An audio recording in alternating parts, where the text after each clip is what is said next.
Hey guys, welcome back to another video. In this one, we are going to be talking about developing soft skills. So, as I mentioned, I believe in my first episode of the series, soft skills are skills that can be applied to a wide range of things. Now, in truth, the things that we're going to talk about here can really be applied to technical skills as well, but my focus in my examples, as well as the things that I'm going to be talking about, their applications, things like that, it's going to be focused more on soft skills.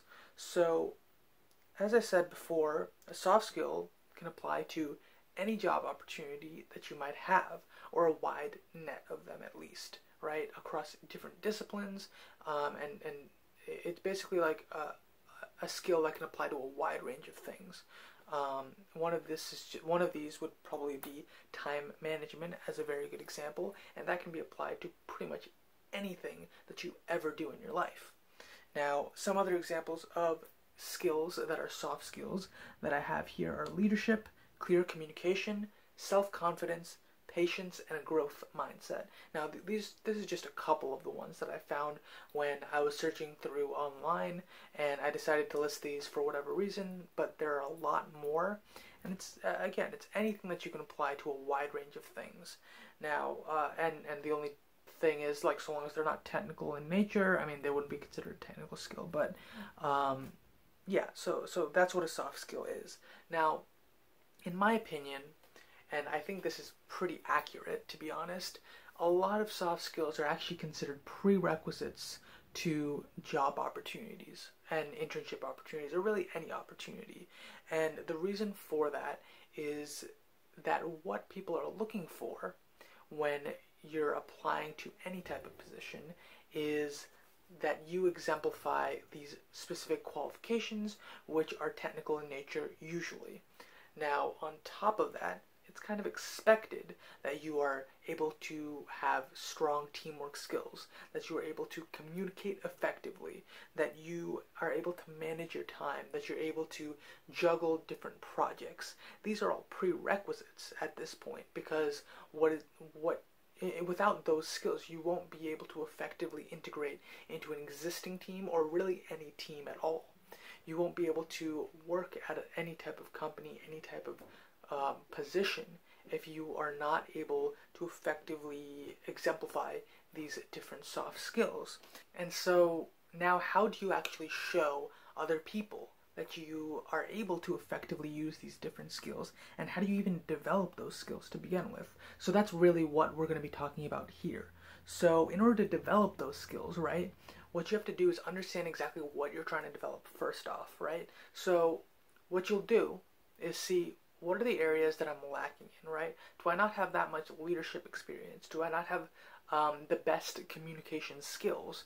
And part of this could be that you ask those around you, and those that you've probably worked with in the past through different projects potentially, and see what areas can you actually improve upon.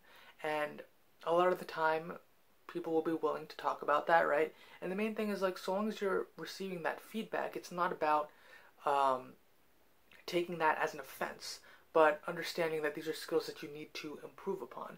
Now, some people are just nasty with the way that they talk about that stuff, and at that point you might not want to listen to what they have to say. So maybe you have to go and talk to someone else, or maybe you have to talk to 10 different people to see what exactly do I have to work on, and that's totally fine.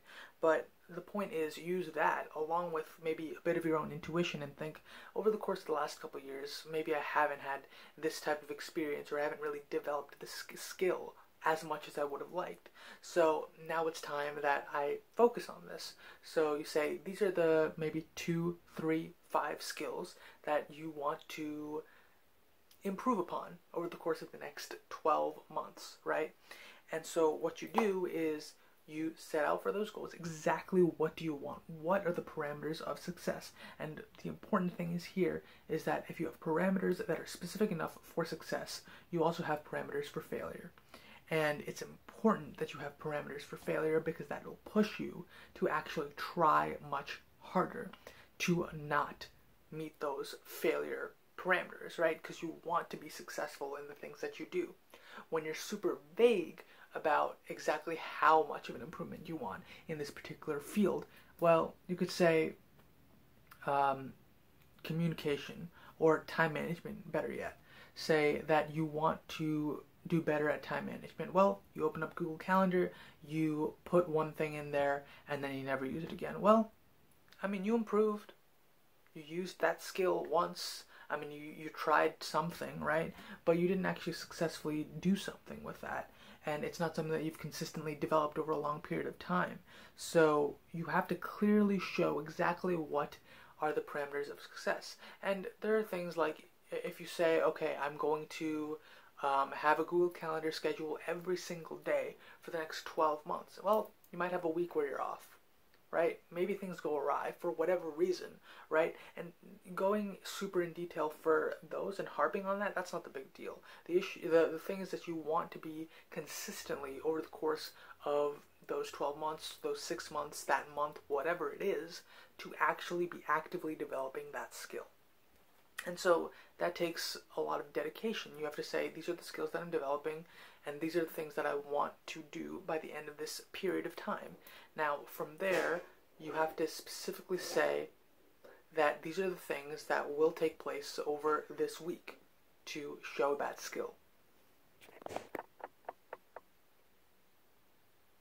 Now, my suggestion here is to have like either daily checkpoints. I would say daily checkpoints because honestly, a lot of people, if you have a list of things that you need to do in a day, you just have to check one thing off after another. Like a lot of people really like that, right? And if that's a consistent thing that you do, like you have a skill that you want to show off, and every time that you use that skill, checkbox, right?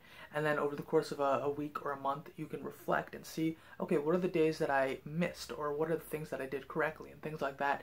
And then how can I improve upon my failures that I've made over the course of the last week, the last 2 weeks, whatever, and what are the shifts that you have to make to improve on those skills. That's the only way you're going to get better. Now, once you've done that, right, and part of this is asking other people for advice when you get stuck on things, looking for other videos of people talking about specific skills that you want to develop, right? And that's really the whole thing. But once you develop that skill, right, now you have to prove that you have some level of competency in that field, or in that skill. And so how do you do that?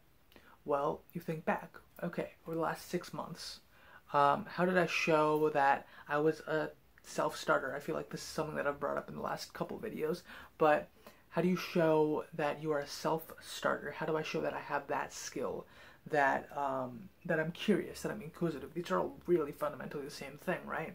But how do I show that? So for me, I have an example that I can give to you guys, and maybe this will give you some level of insight as to what you could do when you're picking and choosing different ways that you show certain skills, because these may or may not end up on your resume. They probably won't, to be honest, but these are things that you can add when you're having conversations with people, and when you're just talking to people about the things that you do, things like that, and how you kind of keep yourself on track, things along those lines. So for this specific example, I wrote down one example that I remembered, and that was back in high school. So what I did back in high school was I had heard about how one of my friends had been thinking about building a computer or something along those lines. I don't remember the specific details of it, but that's not really important. And so I started to think about exactly what that entailed. What was that? What does it really mean to build something? Because at that point it was something like completely fascinating to me, and it was like completely absurd because I had no idea how a computer worked and things like that. So one day I was walking home from school, and I found a computer on the side of the street. And I decided, you know what? I'm going to pick this up, take it home, and figure out what the hell's inside of it. And that is an example of being inquisitive, being curious, being a self-starter, because I wasn't waiting for someone else to give me the answers to a question that I never even bothered to ask. I asked myself that question, saw an opportunity, and took it. And so that's kind of what you want to do. If it's leadership, right? What leadership positions do you have? What things do you do for your community, for your clubs, for your university, things like that, or for even your coworkers? How do you show that skill? And that's what you have to talk about. And yeah, so those are really the two different areas that you have to focus on when thinking about your skills. It's how do you develop that skill, and how do you show other people that you exemplify that skill. And so mostly with showing people, that is having stories, having different examples, things like that, that really show how you've exemplified that skill. And I don't even know if exemplified is a word at this point, but I mean, I've been using it a lot, but hopefully it is. But you guys get what I'm saying there. So yeah, anyway, that's all I have to say for this video, and I hope you guys enjoyed. Definitely let me know in the comments below what your thoughts were on the things that I had to say here today. And if you like the video, please like the video, I guess, and subscribe for more content like this. I will see you guys in the next one. Bye.